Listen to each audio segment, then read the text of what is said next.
E aí, gente, tudo bem? Sejam bem-vindos a mais um vídeo do Parabólica. Eu sou o Pedro Renault, professor aqui do Parabólica. Vamos falar hoje da civilização maia, dos povos pré-colombianos, iniciando pela civilização maia.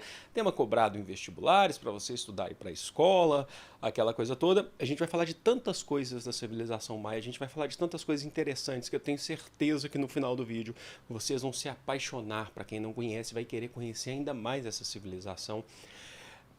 Por que a gente está fazendo isso? Porque a gente vai falar sobre maias, né? Depois a gente vai fazer um vídeo sobre astecas, depois sobre incas, depois a gente vai falar sobre a América Espanhola, para a gente fechar com os movimentos de independência da América Espanhola. Então a gente começa agora, levezinho, nos maias, mas que é uma aula assim que eu tenho muito no coração, porque era uma das matérias de História da América, era um dos temas que eu mais gostava no tempo de graduação, e fazer esse vídeo me propiciou voltar a estudar, a preparar essa aula. Então vamos começar sem enrolação.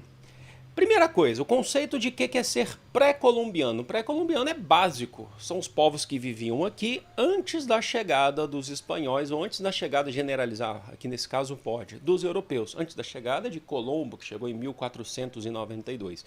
Então antes deles chegarem aqui, existiam já várias organizações aqui na América. Os índios brasileiros, inclusive, são considerados pré-colombianos, né, porque eles são antes, né, antecedem a civilização europeia. Só que são mais de 100 povos. A América pré-colombiana ela é muito diversa, ela não se limita a incas, maias e astecas. Só que as mais expressivas são essas. Nós temos toltecas, olmecas, tem vários, né? Mas a gente fala muito desses, né? Porque a gente precisa centralizar essas informações e eles representam boa parte do que é essa América pré-colombiana, certo? Vamos falar dos maias então. Os maias são povos que viviam aqui. Já é a primeira grande dificuldade que as pessoas às vezes têm de identificar. Eles viviam aqui mais ou menos de 1500 antes de Cristo, mas isso aí pode variar, porque tem estudos que ainda tentam modificar isso. A gente já chegou ao ponto de até ter estudos que já levantaram a possibilidade de ser em 2500 antes de Cristo que eles viviam.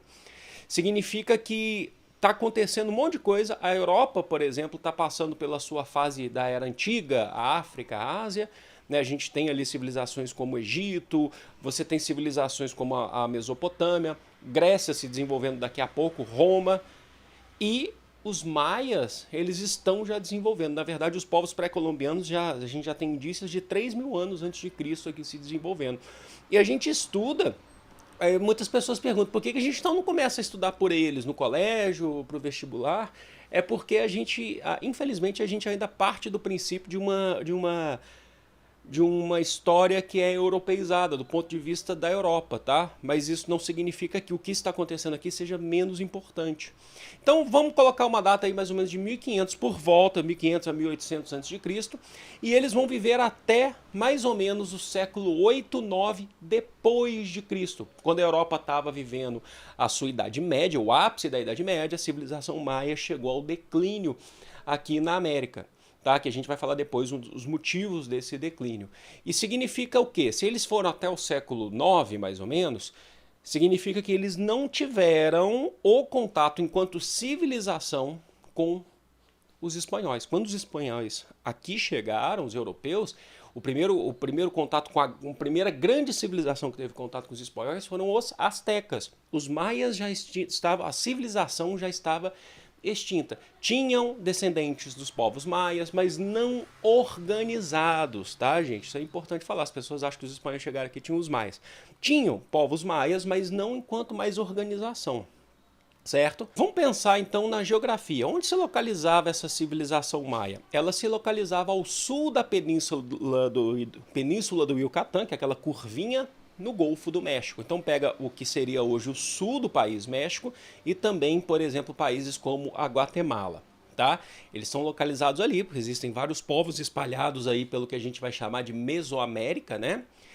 E como que vai ser a organização social desses povos? A sociedade ela é estamental. Significa que é por estamentos e não existe uma mobilidade social. Se você nasceu naquela camada estamental da sociedade, você está parado ali, você está estagnado, né? Uma sociedade estagnada.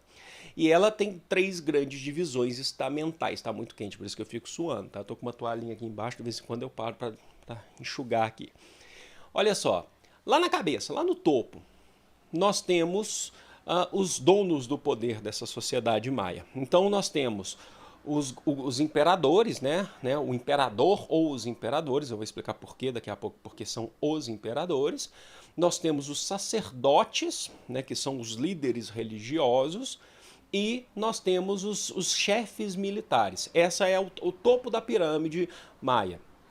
Eles têm domínio de basicamente tudo dentro das cidades maias, eles têm domínio principalmente das propriedades. As propriedades na civilização maia pertencem a essa camada primeira aí da pirâmide, né, que são os imperadores, os sacerdotes e os chefes militares.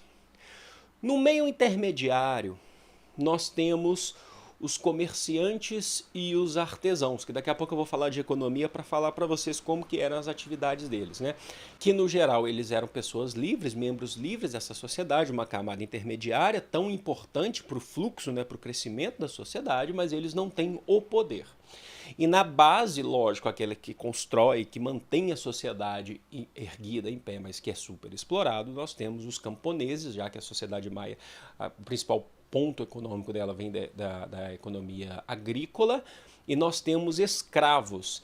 Escravos estes que são principalmente tidos por guerras com outras várias civilizações que a gente tem aí na América, ou então até mesmo escravos adquiridos, que isso parece muito com o mundo antigo, né? Escravos adquiridos por dívidas. Às vezes um próprio maia ele se torna endividado com o Estado quando ele não consegue pagar as suas dívidas e ele se torna um escravo. Então os escravos são empregados principalmente na agricultura e alguns prestam serviços militares, mas com patentes bem baixas, tá? Eles não chegam a ser chefes militares. Então a sociedade maia é uma sociedade estagnada no sentido da sua organização. Isso é ser uma sociedade estamental, sem mobilidade social. Agora, por que eu falo para vocês, se vocês pescaram aí, se vocês pegaram, por que a gente fala civilização maia, mas eu não estou usando em nenhum momento o termo Império Maia? Porque os maias não se organizaram em império. Significa que eles não conquistaram, não eram povos que iam conquistando outras regiões. Eu vou explicar para vocês por quê, porque a gente chama de civilizações. Justamente porque eu falei agora, já há pouco tempo, porque são imperadores, porque os maias se organizavam em cidades-estado, muito parecido com o que era a Grécia Antiga, Esparta, Atenas, as cidades gregas.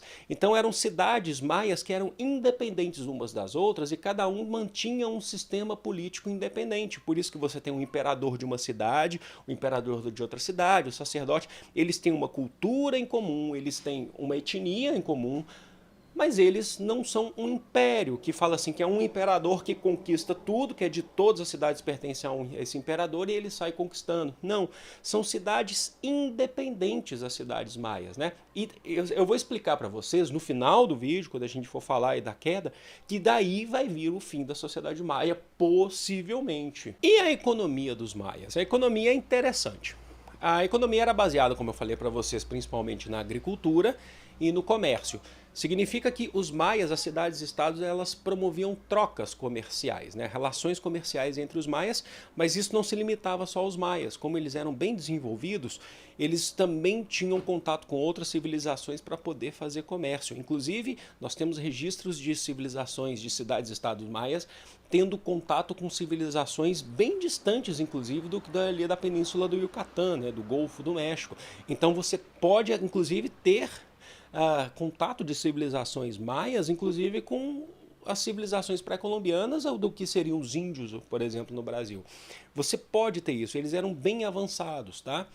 E a economia era baseada principalmente no cultivo do milho, eles cultivavam vários tipos de milho, né? Às vezes aqui no Brasil a gente tem consciência, acha que o milho é um só, é o milho verde, mas existem vários tipos de milho. Batata também.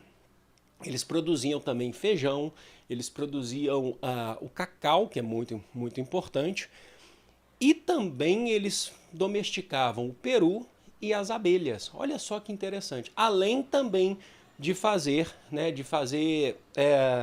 de fazer atividades como a caça e a pesca. Mas a base é a agricultura, né, através principalmente do milho, que é o principal, e o feijão não, e a batata, o feijão também, né? E eles, então, como eu falei para vocês, eles domesticavam o peru e as abelhas, né, que faziam parte, né, inclusive, faziam parte da dieta dos maias. Olha só que interessante. Agora, enquanto moeda, eles tinham uma espécie de, para poder fazer a troca, porque não era na troca, não era no escambo, tá? Eles eram uma sociedade bem organizada. Eles tinham inclusive a utilização do cobre para poder fazer uma espécie de moeda, mas a principal moeda deles vinha da semente do cacau. Eles utilizavam a semente do cacau para fazer moeda. Então, esse é um dos motivos que diferencia muito os maias, por exemplo, essas civilizações pré-colombianas bem organizadas, do que são os índios, por exemplo, as civilizações pré-colombianas daqui do Brasil. Só para constar, uma das maneiras que a gente tem para definir a civilização, a organização, além das construções, dos ritos funerários, a arqueologia trabalha muito isso, é também através da cerâmica, né? A cerâmica deles era muito interessante, que eu acho bacana. Eles produziam e exportavam essa cerâmica. Quando você tem uma sociedade que produz uma cerâmica simples, possivelmente é uma sociedade que não tem tantos avanços tecnológicos. Muitas sociedades aqui do Brasil, né, pré-históricas no Brasil, produziam uma cerâmica bem simples, bem rudimentar, que seria feito de argila, né, o barro, e eles faziam cobrinhas com essa cerâmica, né, com esse barro, e faziam um círculo. Aí eles iam colocando círculos em cima, em cima, em cima, até virar um vaso. Essas sociedades são sociedades que utilizam técnicas mais rudimentares, né? A gente tem um avanço um pouco maior aqui no Brasil dessa cerâmica de civilizações um pouco mais avançadas nesse sentido, na ilha de Marajó, já no norte do Brasil, e os maias eles eram muito bons em esculturas de barro, né? Então a gente consegue definir um pouco da complexidade da sociedade por isso, pelos seus ritos funerários, pelas construções que eles deixaram, pela forma de moeda, pelo tipo de economia, né, que eles tinham, a domesticação. Isso é muito legal, vocês não acham? Mas agora vamos para uma parte que o povo adora, que é falar um pouco da mitologia dos maias. O que eu acho interessante é que muito da mitologia maia e de várias outras civilizações pré-colombianas, elas têm muitas coisas em comum, tá? É porque são mais de 100 civilizações e acontece aqui nesse momento algo muito parecido com o que já aconteceu, que a gente já estudou, entre as mitologias europeias, né?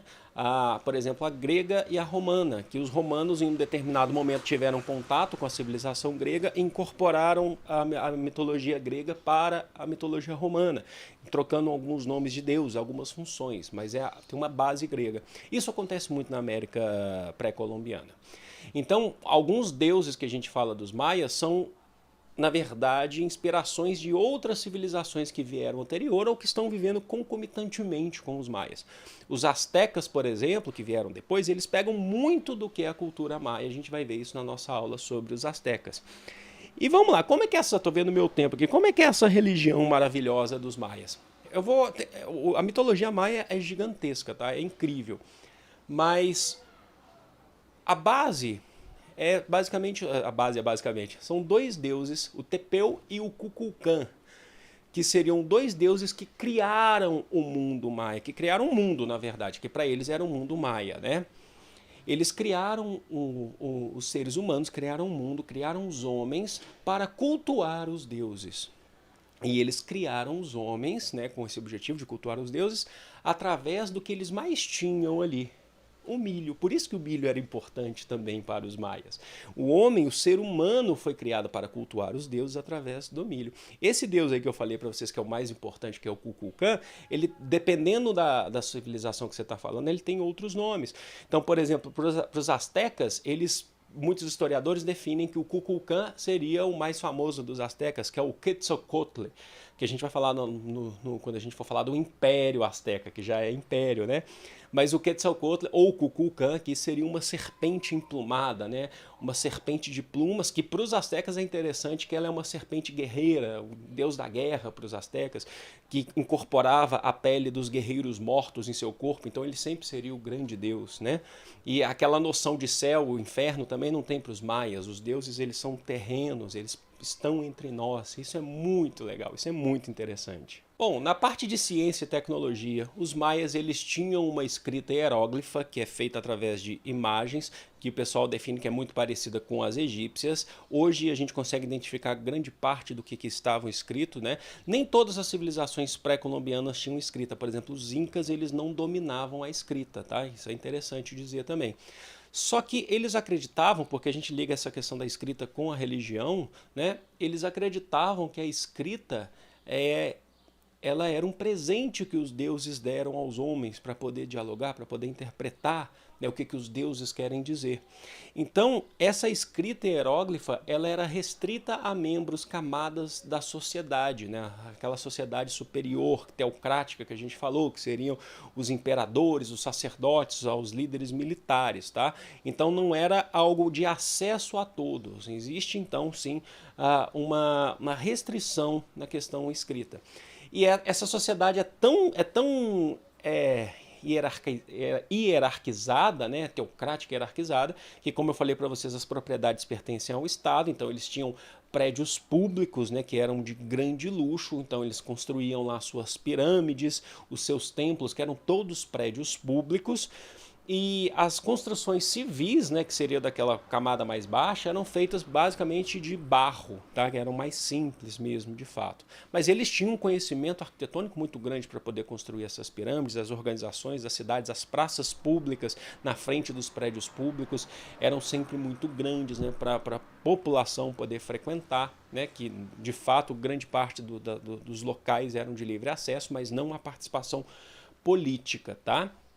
Agora, eles tinham também um grande conhecimento matemático e na astronomia, que é aí que as pessoas também gostam muito de falar, porque os maias, eles chegaram, né, eles elaboraram um calendário através da observação astronômica de 365 dias, um ano de 365 dias.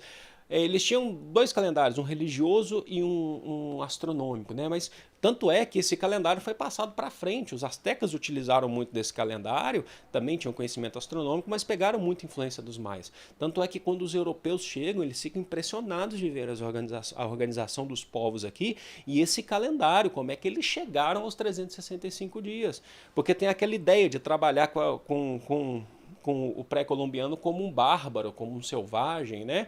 E o europeu civilizado, mas eles não é bem assim que funciona não. Na hora que eles chegaram, eles falaram: peraí, como é que esses bárbaros eles têm esses avanços todos, né?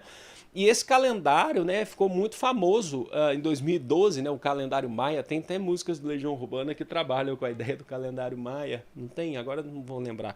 Mas que o calendário Maia diziam que ele se encerrava, né, o seu ciclo se encerrava em 2012, diziam que era o fim do mundo, é porque o calendário Maia ele é cíclico, então ele trabalha com a ideia do crescimento, do apogeu e o declínio. Depois do declínio você passa por um novo ciclo. Então é uma nova era. Geralmente sociedades pagãs, o paganismo europeu ele tem muito disso também. Os calendários pagãos europeus, dos povos nórdicos, eles também trabalham com a ideia de ciclo. Não significa que o mundo acabou, mas nós passamos por um novo ciclo.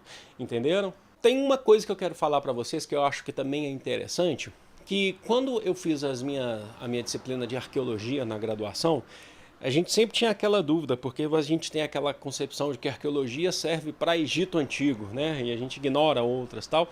Até mesmo porque as pirâmides maias, a gente fala assim, pô, mas você tem pirâmide no mundo maia, tem pirâmide no mundo egípcio, qual que é a relação? Qual que é a relação entre as pirâmides maias e as pirâmides egípcias, né? Eu lembro que uma vez eu perguntei isso para o meu professor, o professor falou assim, não há comprovação científica de uma relação entre pirâmides maias e egípcias, tanto é que as pirâmides maias eram feitas com escadas, né? Elas tinham funções diferentes, às vezes eram prédios públicos e não necessariamente túmulos, né? Como eram túmulos dos faraós. Então não há essa relação necessariamente. Tanto é que a ornamentação maia, se você for olhar os desenhos, os hieróglifos, muitas coisas, né, hieróglifos não, mas muitas ornamentações, desenhos nos murais maias, a gente consegue ver uma semelhança muito maior com uma arte indiana do que com uma arte egípcia, por exemplo. Não que tenha uma relação também científica, porque é muito difícil. Mas eu já falo isso para vocês, para a gente tentar liberar um pouco isso da cabeça, porque eu já vi até gente falando que foram extraterrestres que estiveram no Egito, os exilados de Capela depois foram, incorporaram, encarnaram na civilização maia. Cuidado com isso aí, tá, gente? Isso não é científico. Agora, vamos partir então para como que terminou essa civilização maia. Como que uma civilização começa lá em 1500 e termina no século 8, 9 depois de Cristo? Bom, hoje a geologia ajuda muito, né? A arqueologia ela é uma ciência que vai estudar essas civilizações antigas, mas ela necessita da antropologia, da sociologia, da história, da letras também, né? Das linguagens e também da geografia, da geologia. Isso tudo forma o que a gente vai entender como as ciências para estudar essas sociedades, batendo no microfone aqui. Hoje a geologia consegue identificar que em determinado período aí, né, nesse declínio dessa civilização maia, a região está passando por questões climáticas, né, por mudanças climáticas profundas. Então, desastres naturais e climáticos que vão, né, fazer com que essa civilização, as cidades maias passem por problemas principalmente de seca. E como eles trabalhavam muito pela agricultura, a gente está tendo escassez de água e assim a agricultura das cidades maias elas acabam sendo prejudicada. Isso vai gerar vários fatores negativos, né, que vão contribuir para o fim dessa sociedade. Isso vai gerar, vai mexer com a questão da higiene, né, vai mexer com a gente vai ter propagação de doenças, então nós teremos epidemias surgindo ali no mundo maia. E essas cidades, como eu falei para vocês que é importante entender porque são cidades-estados, né? Essas cidades elas vão ficar cada vez mais isoladas. Elas já eram independentes, mas elas vão ficando cada vez mais isoladas ao ponto de que elas vão começar a fazer guerras entre si. Lembra que não era um império unificado? As cidades maias começam a fazer guerra para poder extrair recursos das outras cidades, né? Justamente por conta da escassez. A gente não tem 100% de certeza disso, há estudos que estão sempre avançando para isso, mas essa é a teoria mais aceita para o fim da civilização maia, que as cidades mesmo entraram em guerra. Tanto é que quando os astecas chegam ali, pouquíssimos maias, os astecas eles migraram, principalmente a hipótese mais aceita é que eles vieram do norte, né? Quando eles chegaram lá, porque tem gente que acha que foram os astecas que mataram os maias, né? Porque coincide o declínio da civilização maia com o crescimento da asteca. Não. Possivelmente, quando os astecas chegaram ali, os maias já estavam em plena extinção por conta deles mesmos, né? As próprias cidades-estados maias entraram em guerra. Vocês lembram lá na Grécia Antiga, que da famosa guerra do Peloponeso, Atenas contra Esparta? Você tem questões, com condições diferentes, é claro. Mas, assim, a hipótese mais aceita é que os maias eles foram acabando por si só, por conta das suas organizações. Como não eram cidades unificadas, não eram um império, elas acabaram se tornando inimigas quando houve escassez de recursos, tá? Gente, foi muito legal fazer esse vídeo. Eu espero que vocês pesquisem mais, que vocês procurem mais sobre a civilização maia. É uma civilização fantástica, muito rica em cultura, muito rica, que contribui muito, inclusive hoje, para a construção da América Central, tá? Eu acho muito interessante. Eu fiquei muito feliz de fazer esse vídeo, de preparar essa aula. É um tema que eu gosto muito. Deixa aí nos comentários o que vocês acharam. Não deixe de curtir, compartilhar. Ajuda bastante o canal a crescer. Eu vou ficando por aqui. Grande beijo. Fui!